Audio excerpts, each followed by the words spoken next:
Hey loves, welcome. We're here to share loving vibrations and to encourage oneness. We shall deeply discuss about frequency, quantum physics, loving vibrations, energy, law of attraction. We hope you will share the love and spread it too. I wanted to ask you something concerning the time factor. Since you perceive everything as in the now, and from that point of view, if everything is simultaneous, it would be very hard for you to give us an indication as to whether that now is 10 minutes from now, 10 years from now, or 10 years ago.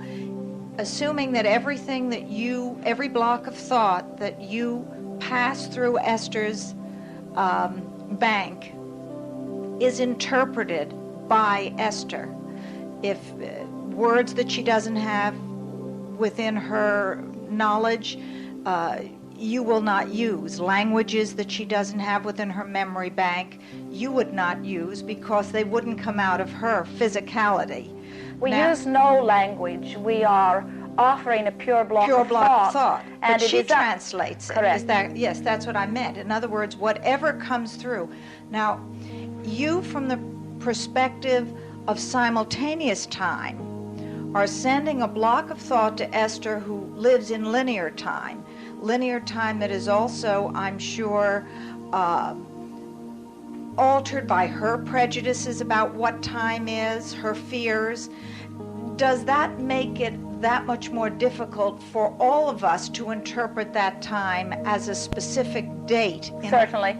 So what you are talking about also is the reason that all of you, and specifically our friend here, do very well to intend for your own process, because as you are depending upon Esther's translation, it is coming through her process, which is always different from your process, and so your own guidance, your own ability to translate the blocks of thought will always be more powerful and more pertinent to you than using someone else as a translator. Yes. Do not assume, however, that as we are talking to you within your dimension, that we are not able to focus clearly within your dimension. In other words, while we live in that which is simultaneous time, or while we can be in the mode of acknowledging no time at all, we are clearly aware that this evening is at its ending. Or, in other words, we are clearly aware at the passing of 30 minutes. Is that because of the sensing of it, not so much a time factor? It is because all of you have come to a conclusion. All of you have come to an agreement upon the passage of time. And so as we are interacting with you, in other words, a few things upon this subject that we've observed Esther acknowledging within the last day or two. As she has many telephone consultations established through the day, and she is busy immersed in working upon her book or upon some other project, suddenly she will have a keen awareness that it is 1 minute before the appointment. In other words, she has had enough practice at knowing how 30 minutes or 1 hour or 1 hour and 14 and a half minutes, in other words, any increment of time that you want to ask yourself to be aware of, you have had enough practice that you are keenly aware of what it is. An internal clock. It is like picking up a stack of flyers. Esther will say, from this stack of 1,000, I want 100. And so she will snatch some off. And then she will count them, and she will have 100. And she will say, oh, what a lucky thing that was. And what we are saying is, she knows what 100 feels like. And when she is just purely going for it, this broader sensing helps her to... You see what we are saying? Yes. I guess what I was trying to say is that I feel that to try and pin you down, you Abraham. Oh, it is nice of you to let us off the hook. I'm not letting you off the hook. It's just that I'm trying to make sense of, there are so many who have predicted things in the past that can't be pinpointed, and I realize that we are translating from dimension to dimension, and we must use the vehicle through whom we're translating, such as Esther. And it's almost unfair to assume that the burden of proof has to be on Esther's ability to translate with clarity that we all can pick up and understand and agree upon is September 1st, December 1st, and my feeling is that what we, as you said, what we should be doing more than anything is what the animals do, and that's allow our own sensing device to tell us. Well stated. And to just kind of sit back and wait for it to happen. Agreed. But what I also did wonder is whether the individual who receives the block of thought, whether from your dimension there could be a problem with exact time as certainly we see it, we do not and we from do our not dimension. We do not see it in terms of time at all. That's it is not a date that has been established that we are having a hard time pinning down by our terms. It is your earth getting to the point where, by virtue of its very own stress, it cannot tolerate the status quo. Can you not also see it as having happened?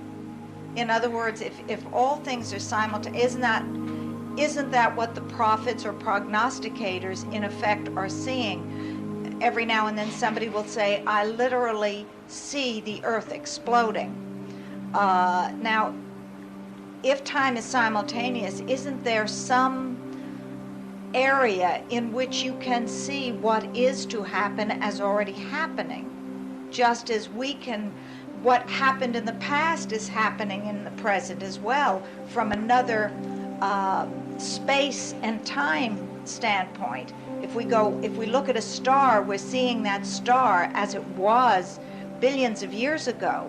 By the time the light hits our reality and our ability to perceive it, it is already in an altered state. It may no longer be in existence. So therefore, that gives us the greatest indication of the fact that what is no longer, and yet is, and the future is now as well as in the past. As with everything, you heard the example of your friend talking about the barrel race. She had envisioned it on many occasions prior to the living of it.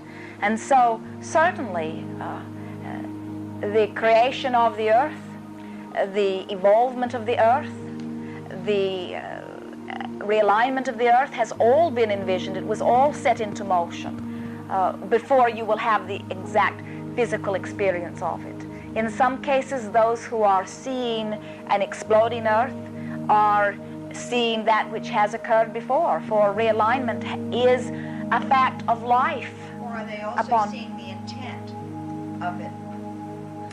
As in your dream state, as you have precognitive dreams or that sort of thing. And always it is funneled through, as you have been pointing out with Esther, their version or their block of data regarding it. As we are offering, perhaps this will help you a little bit. In the early days, as we interacted through Esther, the process was the same as it is now. We offered her a block of thought, and then at an unconscious level, she translated it and spoke it. Now, of course, the more she did it, the more she trusted herself, and the more she allowed herself to verbalize. In the early days, if she was not absolutely certain about what she was receiving, she sat in silence. And so the majority of responses that were spoken by Abraham through Esther were yes or no. And there was dramatic nodding that was taking place at the same time, because that gave Esther more belief that what she was speaking was indeed what we were meaning. In other words, we were offering very short blocks of thought that could be interpreted even in as small as one-word labels. Where now, we will offer Esther a block of thought that sometimes will take 20 minutes to unravel. Sometimes she will awaken in the morning and she will unravel to her mate, or her mate will unravel to her a block of thought that they have received in the night. And sometimes it will take the better part of the morning to get it out there to get discussed, you see.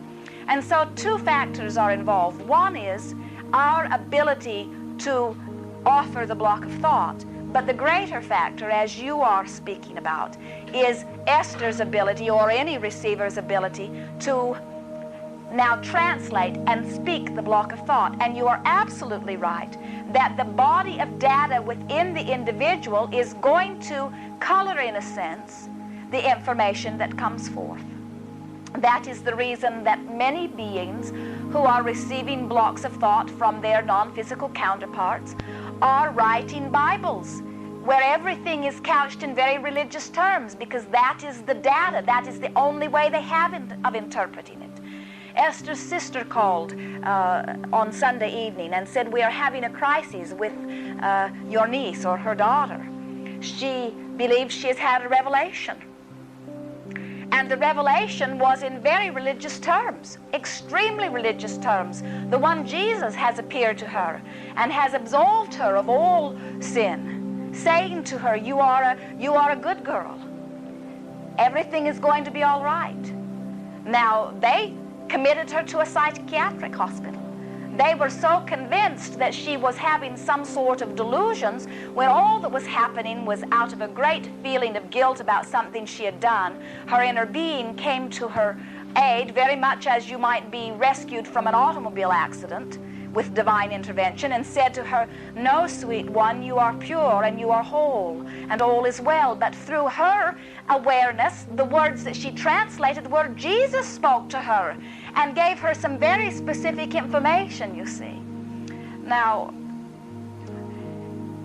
we are delighted as we speak through Esther, for she was guided through her physical experience to make no conscious set of beliefs all that she would hold. She managed, by virtue of the set of parents that she was born to and by set of friends that she attracted to her, to maintain as much as is possible through the physical sphere an attitude of objectivity. She did not choose sides on any issue and made fun of herself through much of her life, as she said, "I'm just living happily ever after. I'm really not forming any real opinions about anything." But that made her a particularly good translator for us. Now, of course, she has within her the blocks of thought that surrounded her. She has fears and doubts and dreams, and she uses words that were surrounding her. And so you are right. All of you are limited as you are receiving us through Esther to Esther's interpretation. And also to our own ability to comprehend. And to your own ability to comprehend what Esther is offering, indeed. Right. Did Jerry's passion for knowing and learning, coupled with your ability to allow joyfully, which of course Abraham being a joyful expression to begin with, was that what combined? Absolutely. Attracted? The combination of the two of them is what is bringing forth Abraham as you know it today. And now it is not just the two of them, it is all of the others that are currently involved. You see, your wanting and your connection is all adding to it also. But Esther was much more an willing allower than she was a wanter. And Jerry was much more a wanter than he was an allower. And so as the two of them came together, they provided a good balance, and an objective balance also. Is that why usually when you hear of people who do channel, it seems to be in pairs or at least more than one? It may not be pairs, it may be 3 or 4 people that seem to attract. It's because there is a good balance. You are co-creators. And when you begin reaching into this powerful experience, the more of you that are involved in it, or the greater intensity is a better way of saying it. The numbers are not so important, but the magnitude of the wanting is of tremendous value. That is why we say that even as you are comparing the audience of the one that you know as Jesus, and you say, well, in that time it was very limited, and yet you are able to acknowledge what it is evolved to. And then you begin talking about time, and we say time is irrelevant. Then you begin to recognize that all of the things that you are experiencing go far beyond what you are at any time able to perceive them to be.